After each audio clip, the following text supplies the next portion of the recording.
Bismillahirrahmanirrahim. Assalamualaikum class. Beta last time we were discussing chapter number 4. Today we are going to discuss the topic cell size and surface area to volume ratio. Right? बेटा इंशाल्लाह आज के topic में हम basically ये discuss करेंगे कि what is relationship between cell size and surface area to volume ratio. No doubt बेटा जब सेल का साइज होगा स्मॉल, बेटा इसमें बेसिकली हम ये बात डिस्कस करेंगे there is inverse relation between cell size and surface area to volume ratio। क्या मतलब बेटा जो सेल का साइज होगा, cell size is inversely proportional to surface area to volume ratio. Cell size is inversely proportional to surface area to volume ratio, means small cells have large surface area and large cells have small surface area। बेटा ये inverse relation है ना, right? So first of all हम थोड़ा सा discuss कर लेते हैं अबाउट सेल साइज।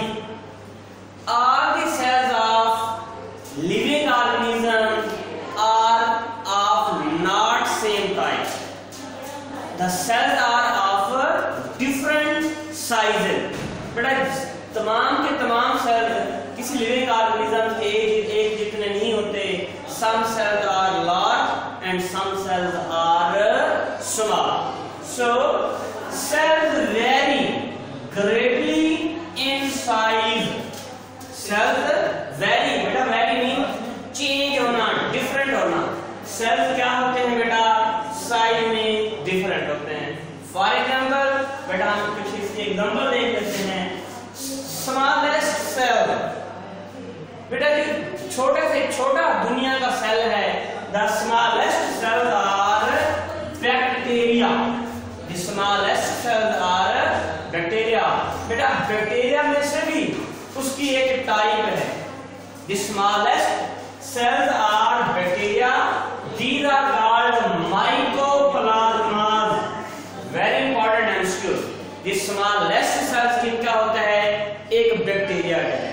उस बैक्टीरिया का नेम क्या है? That is mycoplasma। Right? Diameter of mycoplasma। बेटा ये जो mycoplasma है इसका डायामीटर कितना है? डायमीटर मीन उसकी विड्थ कितनी है, वो कितना चौड़ा है। Their diameter is between 0.1 micrometre to 1.0 micrometre. Very important MCQ. What is diameter of mycoplasma? Their diameter is between 0.1 micrometre to 1.0 micrometer। Right? Keep in mind 1 micro is equal to 10 raised to power minus 6।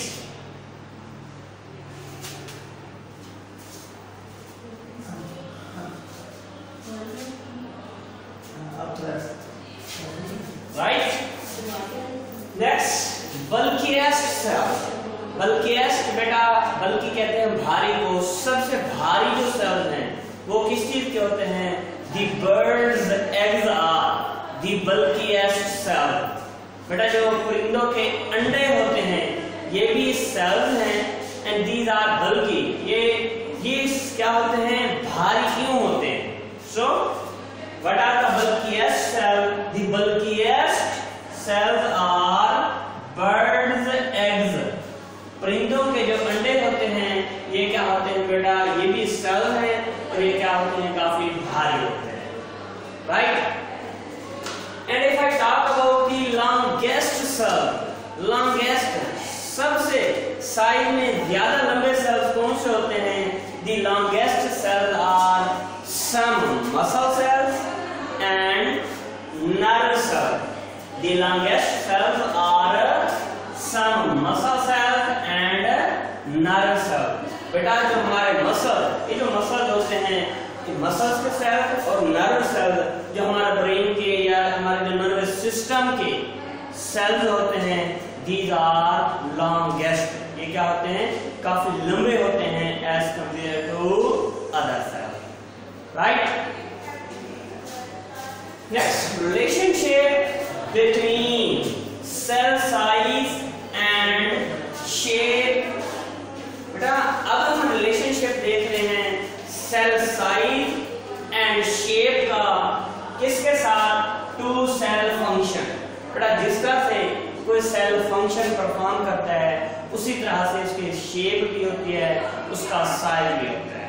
I have already mentioned all the cells are not same with respect to size and with respect to shape, right.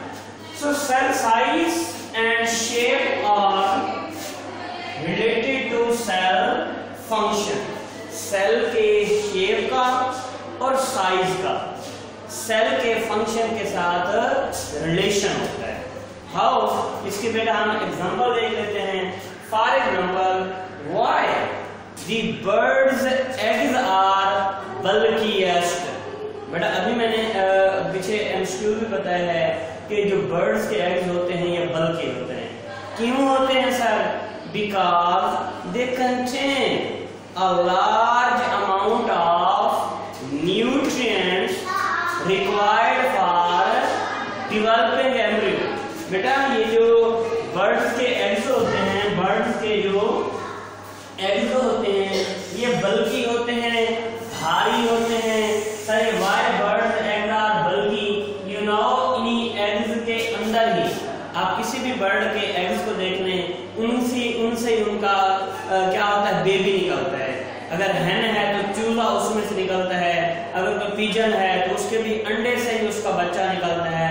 No doubt when the birds lay eggs, बेटा जब वो birds अंडे देते हैं उसी अंडे के अंदर ही क्या होता है? उनका एम्ब्रियो होता है। अंडे के अंदर ही क्या होता है बेटा? एम्ब्रियो होता है। तो ये बेटा देखिए इस अंडे के अंदर एक जिंदा चीज है, उस बर्ड का, उस परिंदे का मैं कहता हूँ बेटा बच्चा मौजूद है। सर आप कैसे कह रहे हैं? ये जो अंडा होता है इसको तो हम ऐसे बाहर रख देते हैं, उस अंडे के अंदर जिंदा चीज कैसे मौजूद होती है? हमने तो पढ़ा है कि all the living organisms need continuous supply of energy. तो sir how they get energy? How they get food? तो सर ये एनर्जी कैसे हासिल करेंगे? No doubt living organisms get their food, get their energy from food. तो sir इनकी food कहाँ से आएगी? बेटा ये जो बर्ड्स के एग्स होते हैं, ये रेड कलर में मैंने एम्ब्रियो बनाया हुआ है। इसी एम्ब्रियो के बाहर जो व्हाइट मटेरियल होता है, इसी के अंदर डिफरेंट प्रोटीन्स होती हैं, डिफरेंट सब्सटेंसेस होती हैं, डिफरेंट फूड्स होती हैं। जब तक बेटा एम्ब्रियो के इस फॉर एग्जांपल ये जो मुर्गी का अंडा होता है, इससे चूजा आफ्टर 21st डे रिलीज होता है। 21 दिन अगर आप मुर्गी के अंडे को ऐसे रख दें प्रॉपर टेम्परेचर पर, फिर उसे उसका चूजा निकलता है। इट मीन 21 दिन तक वो चूजा उस एग के अंदर, उस अंडे के अंदर जिंदा रहता है। कैसे जिंदा रहता है? Because it's getting energy, it's getting its food. वो अपनी खुराक हासिल कर रहा होता है। कैसे हासिल कर रहा होता है? बेटा ये जो रेड कलर में मैंने एम्ब्रियो बनाया है, इसी के बाद ये जो मैं रेड कलर से आज शो कर रहा हूँ, ये उसकी क्या पड़ी है? बेटा ये जो ग्रीन कलर से है इसकी फूड है। ये बेटा क्या है? That is stored food. इसी स्टोर्ड फूड को जो चूजा होता है वो यूज करता रहता है, जिसकी वजह से वो क्या होता है? जिंदा रहता है। बट देखिए अल्लाह पाक ने इस एग के अंदर फूड किसके लिए रखी? For developing embryo. बट हम तो जालिम हैं, हम इसकी खुराक को भी खा जाते हैं, इवन के उसके बच्चे को भी जिसने बाद में डिवेलप होना होता है, but that's a natural process, ये कुदरती अमल है।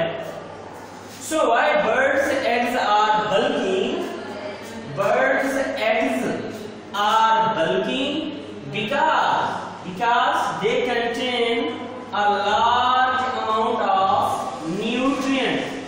इन eggs के अंदर क्या होते हैं? large amount of nutrients होते हैं। क्यों होते हैं? for developing embryo, ताकि जो उसका embryo हो, developing embryo हो, वो उस food को हासिल कर सके, right? Next, why muscle cells are long? Why muscle cells are long? But ये जो मसल के सेल्स होते हैं लॉन्ग क्यों होते हैं, लंबूतरे क्यों होते हैं? Because the long cells have ability to pull different body parts. बेटा देखिए, कोई भी जो लंबूतरी चीज हो उससे किसी चीज को पिक करना ज्यादा आसान होता है।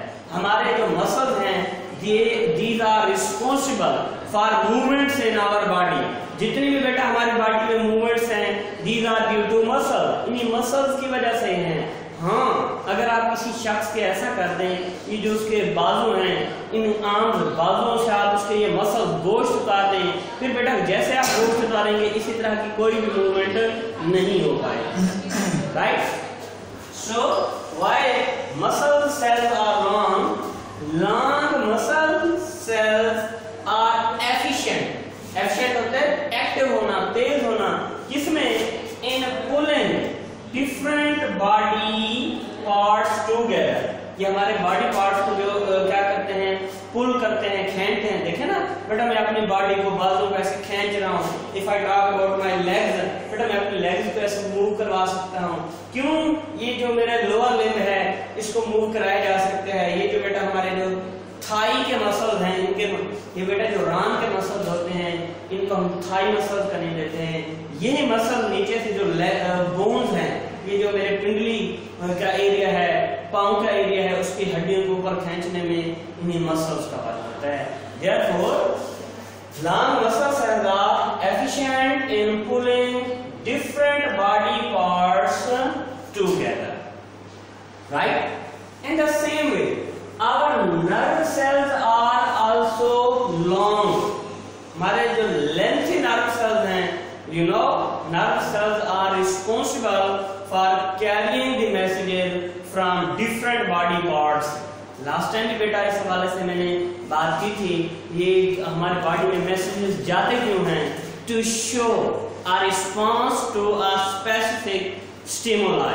किसी स्पेसिफिक स्टिमुलाई को रिस्पॉन्स शो करने के लिए हमारे मसल्स, हमारे जो नर्व सेल्स होते हैं वो मैसेजेस लेकर जाते हैं। फॉर एग्जांपल बेटा, अगर किसी के हाथ पर चींटी काट रही हो तो बेटा चींटी काटने की फौरन इंफॉर्मेशन चली जाती है ब्रेन के पास। क्या ऐसा नहीं होता? या आपके साथ ऐसा होता है आपके पाँव को चाहे कोई सांप काटता रहे आपको फील ना होता? No, thanks to Allah almighty. बेटा अल्लाह पाक ने हमारा ऐसा निज़ाम बनाया है, जब भी कोई केमिकल, कोई पैथोजन या कोई सा micro organisms which is harmful to our body, खासतौर पर जब वो हमारे बॉडी के साथ इन टच होता है, वहां से फौरन मैसेज रिलीज होते हैं in the form of nerve. So क्योंकि बेटा ये जल्दी जल्दी मैसेज आना चाहिए। ऐसा नहीं है कि आपके पाँव को सांप काट रहा हो और मैसेज जाते जाते ऐसा एक दिन लगा दे मैसेज आते हुए आपके ब्रेन का, इतने में तो सांप का सारा जहर फैल चुका होगा। अल्लाह अलमाइटी का बेटा कितना करम है, थैंक्स टू अल्लाह अलमाइटी, अल्हम्दुलिल्लाह। अभी सांप या कोई भी अभी वो डंग ही लगा रहा होता है, फौरन हमें पता चल जाता है। क्यों? ये क्योंकि इतना मैसेज इतना एफिशिएंटली मूव करता है। अब इस मैसेज के एफिशिएंटली मूव होने की रीजन ये भी है, Allah almighty has created nerve cells long. Nerve cells क्या होते हैं? लॉन्ग होते हैं, लंबे लंबे सेल्स होते हैं, जिनकी वजह से मैसेज क्या होता है? एफिशिएंटली मूव करता है, right? So lengthy nerve cells can transmit क्या कहते हैं? पहुंचा सकते हैं क्या? Messages between different parts of body. बड़े बॉडी के डिफरेंट पार्ट्स तक मैसेज जाते हैं ना। मेरे पाँव को सांप काट रहा था, दैट इज वन पार्ट। वो मैसेज गया ब्रेन के पास, that is another part. So lengthy nerve cell can transmit messages from one part of body to another part, right? Next, benefits of small cell. बेटा अगर बड़े cell के अपने फायदे हैं तो छोटे सेल के भी अपने ही फायदे हैं. बेटा अल्लाह पाक ने फरमाया है कि इस दुनिया में, जिसका मफहूम ये है कि मैंने दुनिया में कोई चीज बेकार पैदा नहीं की. और हमारे इकबाल साहब भी तो कहा करते थे, नहीं है कोई चीज में कमी इस जमाने में, कोई बुरा नहीं है कुदरत के कारखाने में. अल्लाह की बेटा हिकमत देखते हैं जहाँ पर बड़े सेल्स के फायदे हैं. In the same way small cells also have benefit. बेटा छोटे सेल्स के भी अपने फायदे हैं. For example our red blood cells, हमारे जो रेड ब्लड सेल्स होते हैं, these are small inside. Red blood cell हमारे जो खून के सेल्स होते हैं ये बहुत छोटे होते हैं. इनका बेटा इतने छोटे होते हैं, their diameter is 8 micrometer. Very important MCQ. What is diameter of red blood cell? That is 8 micrometer. Sir, why the almighty has created red blood cell in small size? Because they can move through tiniest blood vessel. बेटा आपको पता है हमारा blood vessel में से move करता है. हमारा खून की नालियों में के अंदर बहता रहता है ना. और खून की नालियां ब्लड वेसल 3 टाइप्स की होती हैं. Blood vessel are of 3 types. Red blood cell, white blood vessel के हवाले से बात कर रहे हैं. Arteries, veins and capillary. बेटा out of these 3 types capillaries are the tiniest blood vessel. जो कैपिलरीज होती हैं ये बेटा बिल्कुल बारीक खून की नालियां, बिल्कुल बारीक खून की नालियां. अब नो डाउट अगर आप देखें, अगर ये रेड ब्लड सेल का साइज होता है लार्ज, इतना बड़ा ये रेड ब्लड सेल होता, तो बेटा क्या ये रेड ब्लड सेल इसमें मूव कर पाता? ये जो मैंने एक ब्लड कैपिलरी बनाई है, नो, क्योंकि सर उसका डायमीटर ही कम है. Therefore Allah Almighty has produced red blood cell in small size. हाँ, जब सेल का साइज बिल्कुल ऐसे छोटा सा होगा, you can see. अब बेटे ये जो small size सेल है ये क्या करता है, इसमें से मूव कर पाएगा. इस वजह से बेटा small cell size has its own benefits, right? So benefits of small cells. Small cell size also has many benefits. छोटे सेल के अपने ही बेनिफिट्स हैं. For example red blood cell which are the our blood cell. ये बेटा हमारे खून के अंदर पाए जाने वाले ब्लड सेल्स हैं, which are also named as erythrocytes, right? So red blood cells are only 8 micrometre in diameter. What is diameter of red blood cell? 8 micrometre होता है. एंड देयरफॉर इसका बेनिफिट क्या होगा? And therefore can move through our tiniest blood vessel. इनका इतना छोटा होने का, इतना कम डायमीटर होने का फायदा ये है, they can move through our tiniest. Tiniest कहते हैं बिल्कुल बारीक जो ब्लड वेसल्स हैं. And our tiniest blood vessels are capillaries, right? बेटा ये that was all about the cell size. इंशाल्लाह कल हम इसी को नेक्स्ट कंटिन्यू करेंगे. We will clear the relationship between cell size and surface area to volume ratio. Thanks बेटा. ना कोई क्वेश्चन हो यू कैन आस्क. ओके, अल्लाह हाफिज. अस्सलाम.